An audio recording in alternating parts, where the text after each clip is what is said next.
Hi guys, welcome back. Astonation here. On the episode today, I want us to talk about the elephant in the room, especially in Kenya right now, Mazda CX5. As we all know, it has been reported of a few issues, mainly catastrophic engine failure on this car, resulting from some known problems and some unknown based on use and case-by-case scenario.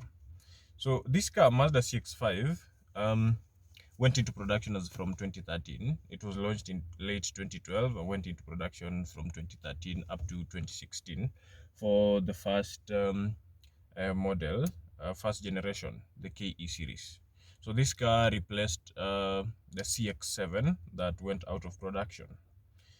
So this CX5 is produced with a number of engines and specifically one diesel engine that has proven problematic. So I'll just go straight into it. Issue number one with this engine, there is a known failure, a weakness with the radiator cap. So what happens is this radiator cap fails to hold pressure, and then it releases coolant. Then coolant overflows back into the expansion tank, the coolant expansion tank. It overfills the tank, starts to leak out. This is where you notice you have coolant leakages, but you can't really seem to notice or figure out where it's coming from, because as soon as you stop, the coolant expansion tank won't leak anymore. So when this happens, coolant leaks back into that tank, and then after the car cools down, this coolant, because the pressure on the coolant cap, on the radiator cap, is not being released, or the cap is not working properly, this coolant is not sucked back into the radiator. So you end up having a car that you had coolant, and then the coolant has run back into the expansion tank and then not sucked back into the radiator. So you might check that you have coolant in the expansion tank, but in real sense, you don't have coolant in the radiator. This is where now overheating issues begin. So the radiator cap is one of the issues that has been known or is well known with this car. So probably a cure to that is, as soon as you notice any signs of coolant dropping, on investigation, you don't see clearly any leaking pipes, radiator, or any other place that is common to investigate, then you just might want to replace the radiator cap right away. Number two, the biggest issue on this car is the diesel engine, 2.2 diesel engine. This engine has two variations. The first one has 147 horsepower, and then the second one has 173 brake horsepower. So across the two engines, we have had evidence of a weak or a bad head gasket. So Mazda fitted this engine with a metallic head gasket that is the norm with modern cars. However, this head gasket is known to be weak and fails with time after a good number of kilometers, towards 50,000 and above. So what happens with the head gasket is, this head gasket goes bad because it's weak. Then coolant will start seeping into engine oil. This is where you can find a milky substance from your dipstick, or you can find oil traces in your coolant expansion tank. This would be a sign of a blown head gasket.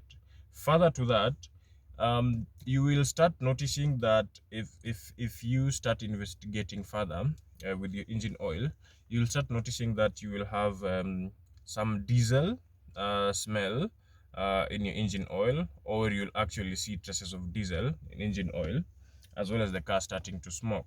So how this happens is, when this head gasket fails and when the car starts overheating, some of the seals, like the injector seals, also go out, and they start leaking diesel directly into the the chambers and into the crankcase. Then you find diesel is in the engine oil.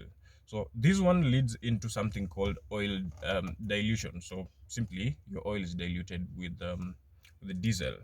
Then what follows is you don't have enough lubrication. As we know, diesel is a solvent other than just being fuel. It will clean up all the traces of oil and dry up some of the seals inside your engine.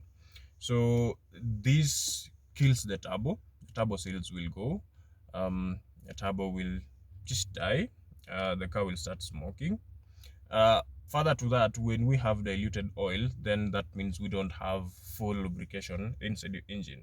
A known problem to come from that is the metal composition of the crankshaft for this diesel engine was also not so good. So this engine is also known to have its crankshaft snap in half or in several pieces. So you are driving and then smoke came out, suspicious smoke. Your car was overheating and then boom, it stalls.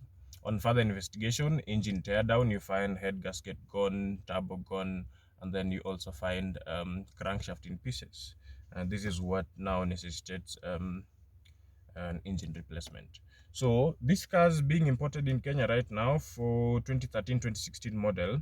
In Japan and other parts of the world where we have Mazda dealerships, some of these problems were reported. These cars were taken back, an engine replacement was quoted and then done by Mazda themselves, or some people did it elsewhere with their local mechanics, and then Mazda would pay for it. Unfortunately, from third world countries where we are importing cars older than 5 years or so, the cars are out of warranty, so we can't have the dealer cover these expenses. Yeah, so these are the major issues on this engine. So perhaps the first time you notice any overheating challenges on this car, the first thing you want to do is to replace the radiator cap as you monitor the situation. If the overheating persists, the next big step is to have the head down, replace the head gasket. We have now new operated head gaskets. Away from the metallic ones, we have now the better metallic gaskets as well as the better ceramic ones that you can now install on this and be able to sort out this issue. So technically, overheating issues are caused by these two things: a bad or a weak head gasket, and as simple as bad radiator cap that is costing people. So ideally, the Mazda CX5 is not a bad car per se, only that the build quality in some of these components are the things that are failing this car. However, part of the solution to the 173 horsepower version of this engine, some people mentioned that is to update the software, detune it down to the lower powered version of the 147 horsepower, which hasn't really had these issues per se. So that one can work for some time, but that comes at a compromise. You've significantly reduced the power and performance of the car. So the better deal is to, number one, if you buy it, take care of these things early enough. If you are still thinking of whether to buy it or not, just don't buy the first generation one.